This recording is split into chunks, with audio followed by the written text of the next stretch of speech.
খাটের উপর দাঁড়িয়ে নামাজ পড়া যাবে কিনা, একা নামাজে একামত দেওয়া জরুরি কিনা, মাগরিবের সময় ঘুমিয়ে বা শুয়ে থাকা বা খাওয়ার বিধান সম্পর্কে জানতে চাই, নামাজে সানা পড়তে ভুলে গেলে নামাজ হবে কিনা, স্বপ্নে সহবাস করতে দেখলে গুনাহ হবে কিনা, স্ত্রীকে গর্ভবতী অবস্থায় সহবাস করা যাবে কিনা, ব্যাংকে ডিপিএস করা কি হালাল হবে, বিয়ের ক্ষেত্রে ছেলে বা মেয়ের ছবি দেখা যাবে কিনা, লোকমুখে শুনেছি জীবদ্দশায় 1 কেজি সুরমা লাগালে সে জান্নাতি, এটা কি সঠিক? নামাজের প্রথম রাকাতে আউযুবিল্লাহ বিসমিল্লাহ সহ সূরা পাঠ করে প্রথম রাকাত শেষ করলাম, দ্বিতীয় রাকাত কি পুনরায় আউযুবিল্লাহ পাঠ করতে হবে না বিসমিল্লাহ পাঠ করলেই হবে? কোরআন মজিদ কি শুয়ে শুয়ে পড়া যাবে?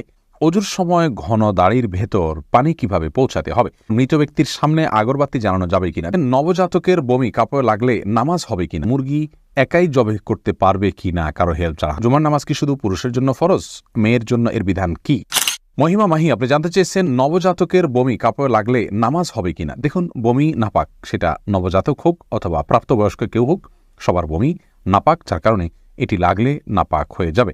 জান্নাত আরা জুলি আপনি জানতে চেয়েছেন মুরগি একাই জবে করতে পারবে কিনা কারো হেল্প ছাড়া? হ্যাঁ, করতে পারবে, কোনো অসুবিধা নেই। মুরগিতে একজন ধরতে হবে এমন কোনো বাধ্যবাধকতা নেই। আপনি মুরগি যেভাবে খুশি সেভাবে জবাই করবেন, জবাই করাটাই হলো মুখ্য। বিসমিল্লাহ বলে জবাই করতে পারলে আপনি নিজে একাও করতে পারেন, কোনো অসুবিধা নেই। রাজীব হোসেন জানতেছেন জুমার নামাজ কি শুধু পুরুষের জন্য ফরজ, মেয়ের জন্য এর বিধান কি? অথচ হাদিসে নবী মুহাম্মদ সাল্লাল্লাহু আলাইহি ওয়াসাল্লাম বলেন, আমি যেভাবে নামাজ পড়ি তোমরা সেভাবে নামাজ পড়ো। ভাই রাজীব হোসেন, রাসূল আকরাম সাল্লাল্লাহু আলাইহি ওয়াসাল্লাম মেয়েদেরকে বাসায় নামাজ পড়তে বলেছেন, আর বাসায় তো আর জুমা পড়া যায় না, এজন্য মেয়েদের জন্য জুমা পড়া আবশ্যক নয়। এটি হলো বিশুদ্ধ মত। তবে হ্যাঁ, কেউ জুমা হাজির হয়ে যদি পর্দার সাথে পড়তে পারেন সেটি জায়েজ আছে, কিন্তু তাদের জন্য জুমা আবশ্যক নয়। নুসরাত জাহান ইমু আপনি জানতে চেয়েছেন মৃত ব্যক্তির সামনে আগরবাতি জ্বালানো যাবে কিনা। দেখুন, আগরবাতি মূলত জ্বালানোর নির্দেশ হলো সুঘ্রাণের জন্য। অতএব মৃত ব্যক্তিকে রেখেছেন, তার দেহ থেকে কোনো দুর্গন্ধ আসতে পারে, সেই জায়গা থেকে আপনি সুঘ্রাণ যুক্ত কোনো কিছু ব্যবহার করতেই পারেন, আগরবাতি জ্বালাতেই পারেন। এছাড়া মসজিদে আগরবাতি জ্বালানোর কথা মুরাদুল্লাহ তারা বলেছেন। ইমানদারের বাসা বাড়িতে আগরবাতি অথবা ধূপের আপনার ধোঁয়া এটা প্রজ্বলন করা হবে সুঘ্রাণের জন্য, এটি ভালো, এটি খারাপ কোনো কাজ নয়। তবে মৃত ব্যক্তির জন্য করতেই হবে এমন কোনো বিষয় নয়। এমনি নাসিমউদ্দিন আপনি জানতে চেয়েছেন অজুর সময় ঘন দাড়ির ভেতর পানি কিভাবে পৌঁছাতে হবে।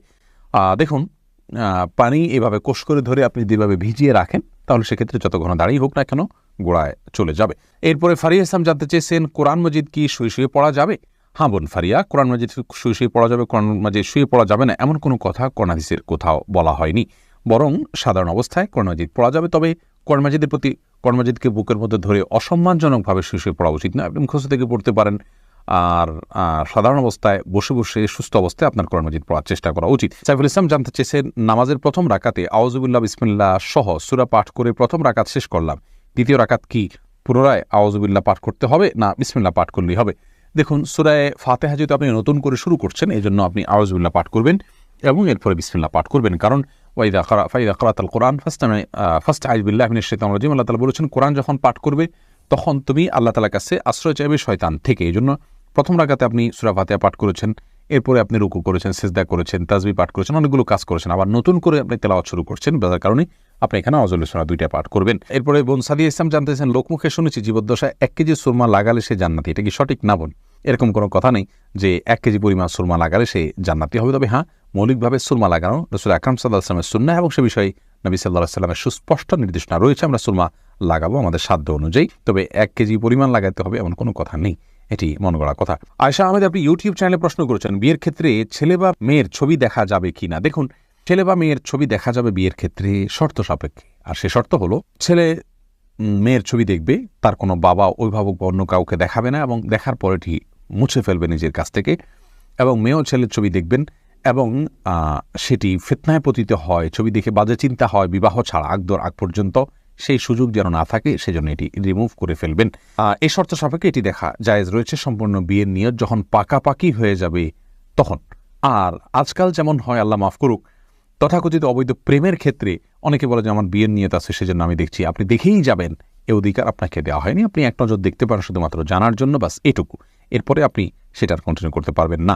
সজল শেখ আইডি থেকে আপনি জানতে চাচ্ছেন ব্যাংকে ডিপিএস করা কি হালাল হবে। শুধু ব্যাংকগুলোতে ডিপিএস করা হারাম হবে, যেহেতু সেখানে আপনাকে সুদ দেওয়া হবে, সুদ ভিত্তিক লেনদেনের চুক্তি আপনার সাথে হয়ে যাবে সেজন্য। আর ইসলামী ব্যাংকগুলো যদি হয় তাহলে সেক্ষেত্রে বেশ কিছুটা ছাড় রয়েছে, এবং সেটি কিছুটা কোনো ক্ষেত্রে এটি সন্দেহের মধ্যে পড়বে, শুবহাতের মধ্যে পড়বে, বাকি মৌলিকভাবে অন্য কোনো উপায় যদি কারো না থাকে এটি নাজায়েজ বা হারাম সরাসরি হবে না। তবে অ্যাভয়েড করতে পারলে সেটাও ভালো, যেহেতু সংশয় বা সন্দেহ সেখানেও রয়েছে। শাহাদাত হোসেন সবুজ, আপনি জানতে চেয়েছেন স্ত্রীকে গর্ভবতী অবস্থায় সহবাস করা যাবে কিনা। জি, স্ত্রী গর্ভবতী থাকলে সে অবস্থায় সহবাস করাতে কোনো নিষেধাজ্ঞা নেই। এমডি সোহাগ খান জানতে চেয়েছেন একা নামাজে একামত দেওয়া জরুরি কিনা। জি ভাই, একা নামাজ পড়লেও আপনি যখন একাকী ফরজ নামাজ আদায় করবেন, একামত দিয়ে নামাজ পড়বেন, এ উদ্দেশ্যে কেউ চাইলে আপনার সঙ্গে এসে যোগ দিতে পারে জামাতে। আমরা কিন্তু এটা অনেকেই জানি না। কেউ যদি নামাজ শুরু করে দেন একা একা, তে যদি জোরে জোরে তাকবীর বলেন ইমামতের নিয়তে, পরবর্তীতে কেউ এসে তাকে টাচ করে তার পাশে দাঁড়িয়ে জামাতে শামিল হয়ে যেতে পারে, যে কোনো পর্যায়ে, যে কোনো মাঝামাঝি পর্যায়ে এসেও শামিল হয়ে যেতে পারে। তাহলে সেক্ষেত্রে তারা উভয় জামাতে সালাত আদায় করার সওয়াব পেয়ে গেলেন। সুজন মুখতার, আপনি জানতে চেয়েছেন ইউটিউব চ্যানেলে স্বপ্নে সহবাস করতে দেখলে গুনাহ হবে কিনা। না, এর কারণে কোনো গুনাহ হবে না, কারণ এটি বান্দার ইচ্ছার দিন কোনো বিষয় না, বান্দার ইচ্ছাধীন বিষয় নয়, এমন বিষয়ের জন্য আল্লাহ তাআলা বান্দাকে পাকড়াও করবেন না। মোশাররফ হোসেন জানতে চেয়েছেন নামাজে সানা পড়তে ভুলে গেলে নামাজ হবে কিনা। হ্যাঁ ভাই, নামাজ হয়ে যাবে, কারণ সানা পড়া এটা নামাজের জন্য ফরজ বা ওয়াজিব নয়। ফরজ বা ওয়াজিব নয় এমন কোনো কিছু ছুটে গেলে নামাজ হয়ে যাবে, কোনো অসুবিধা নেই। এমডি রায়হান সিদ্দিকী, আপনি জানতে চেয়েছেন মাগরিবের সময় ঘুমিয়ে বা শুয়ে থাকা বা খাওয়ার বিধান সম্পর্কে জানতে চাই। দেখুন ভাই রায়হান, মাগরিবের পরে এশার আগে শোয়ার ব্যাপারে হাদিসে নিষেধাজ্ঞা রয়েছে। নবী সাল্লাল্লাহু আলাইহি ওয়াসাল্লাম অপছন্দ করতেন এই সময় শোয়াটাকে, যার কারণে মাগরিবের পরে শোয়া উচিত নয়। তবে যদি কেউ অসুস্থ থাকেন, শরীরে ক্লান্তি থাকে, তিনি শুয়ে আছেন ক্লান্তির কারণে, সেটা ভিন্ন বিষয়। কিন্তু সাধারণ অবস্থাতে এই সময় ঘুমানো নিষেধ, কারণ এই সময় ঘুমাইলে আপনার এশার সালাত তরক হয়ে যেতে পারে। তাছাড়া সকাল এবং সন্ধ্যার সময়গুলো আল্লাহকে স্মরণ করার সময়, জিকিরের সময় যেন এই সময় ঘুমিয়ে কাটাবেন না। শুধু সামান্য একটু শুয়ে থাকা এটা ভিন্ন বিষয়, এটা ইনশাআল্লাহ নিষেধাজ্ঞার আওতায় পড়বে না। মোহাম্মদ আব্দুর রহমান, আপনি ইউটিউব চ্যানেলে প্রশ্ন করেছেন আমাদের, সিজদার সময় জুব্বা টাকনুর নিচে চলে যায় তো কি করব। সিজদার সময় চলে গেলে সেক্ষেত্রে আপনি যাতে না যায় টেনে রুকু সেভাবে সিজদা করবেন। দুঃখিত, আমি রুকুর কথা বলছি। রুকুতে অনেক সময় চলে যায়, তাহলে সেক্ষেত্রে কিছুটা টেনে রাখবেন। সিজদার সময় চলে গেলে সেটি আপনার এক তো এখতিয়ারাধীন নয়, আর সেটি কারণে ইনশাআল্লাহ কোনো গুনাহ হবে না, যেহেতু এটি আমার এখতিয়ারাধীন নয় এবং এটিকে আমরা ধরে রাখতে পারবো না। অনেক ছোট ছোট পোশাকও দেখা যায় সিজদার সময় ঠিকই চলে যায় জড়সড় হয়ে, এটি স্বাভাবিক অবস্থা না। সাধারণ অবস্থায় আমরা চলাচলের সময়, দাঁড়ানোর সময় যেন টাকনুর নিচে পোশাক না থাকে, সেটিই মূলত হাদিসে নিষিদ্ধ। বাণী, এই আইডি থেকে আপনি জানতে চেয়েছেন খাটের উপর দাঁড়িয়ে নামাজ পড়া যাবে কিনা। যাবে, কোনো অসুবিধা নেই। আপনি খাট হোক আর ভূমি হোক, ফ্লোর হোক, যে কোনো জায়গায় দাঁড়িয়ে সালাত আদায় করতে পারবেন। আপনি স্বাভাবিকভাবে যদি সালাত আদায় করতে অসুবিধা না হয়, তাহলে সেক্ষেত্রে কোনো অসুবিধা নেই। হ্যাঁ, কোনো খাটের উপরে দেখা যায় যে ম্যাট্রেস বা ফোম থাকার কারণে অনেক দূর ডেবে যায়, যার কারণে রুকু সিজদায় তিনি ব্যালেন্স রাখতে পারেন না এবং সুন্দরভাবে সালাত আদায় করতে পারেন না, সিজদা সঠিকভাবে করতে পারেন না। এরকম যদি হয়, তাহলে সেক্ষেত্রে তার জন্য খাটে দাঁড়িয়ে সালাত আদায় করা উচিত হবে না। এটা কমপক্ষে মাকরুহ হবে, অপছন্দনীয় হবে। তবে সালাত হয়ে যাবে।